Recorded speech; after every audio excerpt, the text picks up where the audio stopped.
ସୁପ୍ରଭାତମ୍ ନମୋ ନମଃ। ପିଲାମାନେ ଭଲ ଅଛ ତ?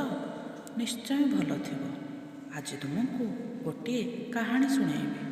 କାହାଣୀଟିର ନାମ ହେଲା ଭକ୍ତ ଧ୍ରୁବ। ପୁରାଣ ଯୁଗର କଥା। ଉତ୍ତାନପାଦ ବୋଲି ଜଣେ ରାଜା ଥିଲେ। ତାଙ୍କର 2 ଜଣ ରାଣୀ ଥିଲେ। ଜଣଙ୍କ ନାଁ ସୁନୀତି, ଆଉ ଜଣଙ୍କର ନାଁ ସୁରୁଚି। ରାଜା ଉତ୍ତାନପାଦ ରାଣୀ ସୁରୁଚିଙ୍କୁ ଖୁବ୍ ଭଲ ପାଉଥିଲେ। ସୁରୁଚିଙ୍କ ପୁଅ ଉତ୍ତମ ଓ ସୁନୀତିଙ୍କ ପୁଅ ଧ୍ରୁବ ଥରେ ରାଜା ରାଜପୁତ୍ର ଉତ୍ତମଙ୍କୁ କୋଳରେ ବସାଇ ଗେଲ କରୁଥିଲେ। ଧ୍ରୁବ ମଧ୍ୟ ବାପାଙ୍କ କୋଳରେ ବସିବା ପାଇଁ ଖୁସିରେ ଦୌଡ଼ିଗଲେ। ରାଜା ଧ୍ରୁବଙ୍କୁ କୋଳରେ ବସାଇଲେ। ବିମାତା ସୁରୁଚି ଧ୍ରୁବଙ୍କୁ ଗାଳି ଦେଲେ। ଧ୍ରୁବ କାନ୍ଦି କାନ୍ଦି ମାତା ସୁନୀତିଙ୍କ ପାଖକୁ ଗଲେ। ମା'ଙ୍କ ଆଗରେ ବିମାତାଙ୍କ ଗାଳି ଦେବା କଥା କହିଲେ। ମା' ତାଙ୍କୁ ବୁଝାଇ କହିଲେ, ତୁମେ ମନ ଦୁଃଖ କର ନାହିଁ। ଭଗବାନ ବିଷ୍ଣୁଙ୍କୁ ଭକ୍ତିର ସହ ପୂଜା କର। ସେ କାହାରି କଷ୍ଟ ସହିପାରନ୍ତି ନାହିଁ। ସେ ତୁମ ଦୁଃଖ ଦୂର କରିଦେବେ। ତୁମେ ନିଶ୍ଚୟ ଦିନେ ରାଜସିଂହାସନରେ ବସିବ।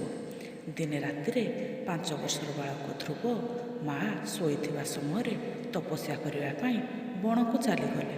ବାଟରେ ମହର୍ଷି ନାରଦ ଧ୍ରୁବଙ୍କୁ ଦେଖିଲେ। ବନଗମନର କାରଣ ପଚାରିଲେ। ଧ୍ରୁବ ନାରଦଙ୍କୁ ସବୁ କଥା କହିଲେ।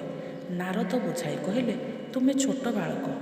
ଭଗବାନ ବିଷ୍ଣୁଙ୍କ ଆରାଧନା ଖୁବ୍ କଷ୍ଟସାଧ୍ୟ। ତୁମେ ଏ କାମ କରିପାରିବ ନାହିଁ। ଜଙ୍ଗଲରେ ବାଘ, ଭାଲୁ, ସିଂହ, ସାପ ଆଦି ହିଂସ୍ର ଜନ୍ତୁଙ୍କର ଭୟ ବି ରହିଛି। ତେଣୁ ତୁମେ ରାଜନଗରକୁ ଫେରିଯାଅ।